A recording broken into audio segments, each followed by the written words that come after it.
Bienvenue dans le chapitre mise en page et dans la vidéo Imprimer un document. Nous allons voir comment activer l'impression d'un document et les options d'impression. Comment activer l'impression d'un document? Donc j'ouvre Word.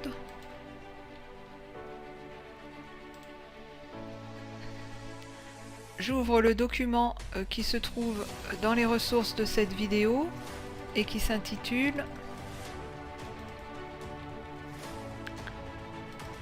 enoch.docx. Donc la fonctionnalité d'impression pour l'activer, c'est dans l'onglet Fichier et ici dans la rubrique Imprimer. Et donc cette fenêtre permet d'imprimer moyennant d'avoir une imprimante définie.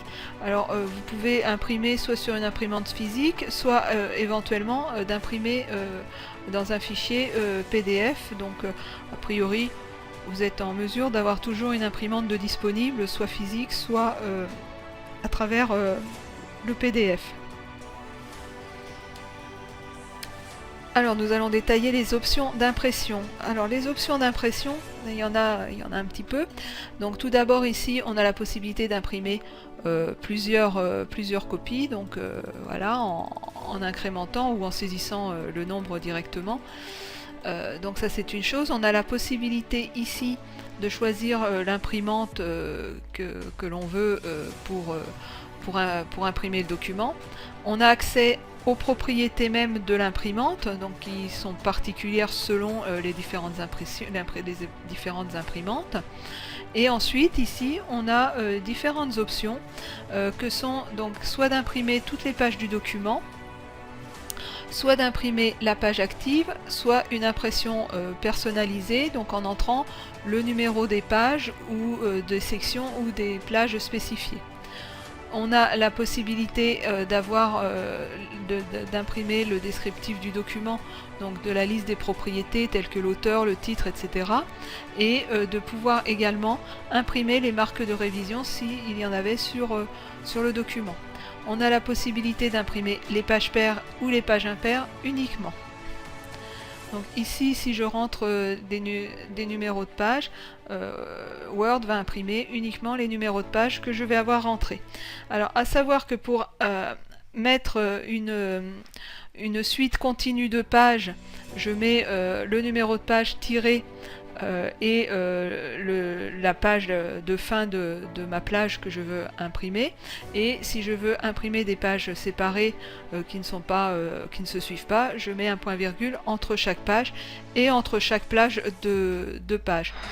Et également, si je veux imprimer la page 1 et la section 2, j'imprime en indiquant P pour page, 1, S pour section et 2.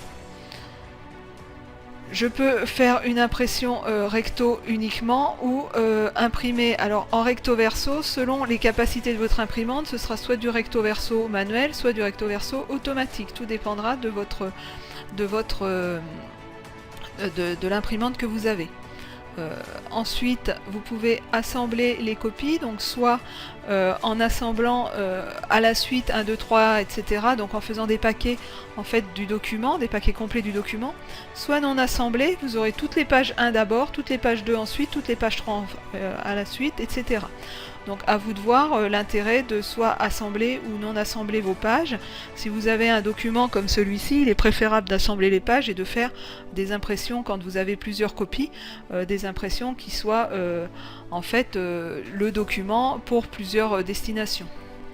Vous avez la possibilité ici de changer l'orientation de l'impression, donc soit portrait, soit paysage. Voilà, donc là j'ai changé et ça m'a mis en paysage.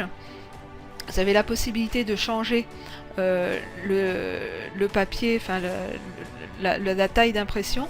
Attention qu'il faudrait mieux que ça soit cohérent avec le papier que vous avez dans votre imprimante, sinon ça risque de ne pas faire un rendu très probant au niveau de l'impression. Donc être vigilant à ce niveau-là sur le papier, le choix de la taille par rapport au papier que vous avez dans votre imprimante. Les marges, donc là si vous mettez des marges personnalisées trop petites, au moment de l'impression, Word va vous dire que les marges peuvent sortir du cadre de l'impression. Donc à vous de mettre en regard les marges par rapport au papier et de mettre des marges suffisantes pour éviter d'avoir des problématiques à l'impression de choses qui ne seraient pas imprimées sur la page parce que les marges sont trop étroites. Vous avez la possibilité de choisir d'imprimer 1 page par feuille, 2 pages par feuille, 4 pages par feuille, etc. Alors attention à la lisibilité ensuite du document, parce que quand on est à 16 pages par feuille, ça peut vite devenir très illisible car très petit. Vous avez la possibilité de mettre à l'échelle du papier votre document, c'est-à-dire que si votre document n'était pas forcément à la même échelle que votre papier, vous avez la possibilité ici de forcer l'échelle de votre document pour qu'il soit en cohérence avec le papier que vous avez la taille de papier que vous avez dans votre imprimante. Vous avez accès ici aux options de mise en page, donc telles qu'on l'a vu dans des chapitres précédents, donc pour changer l'orientation et pour changer éventuellement les marges à ce niveau-là, pour changer le format du papier également, et pour changer la disposition des en-têtes et des pieds de page notamment à ce niveau-là.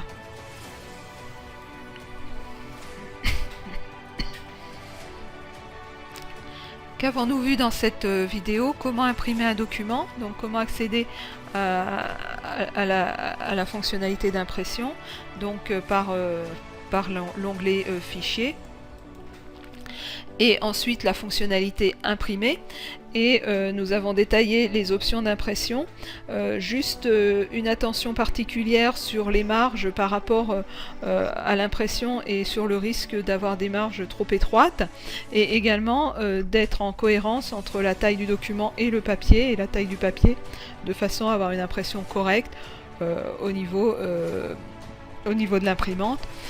Également, le recto verso peut être défini, mais à ce moment-là, vigilance quand une imprimante ne fait pas de recto verso automatiquement, de bien gérer le recto verso manuel.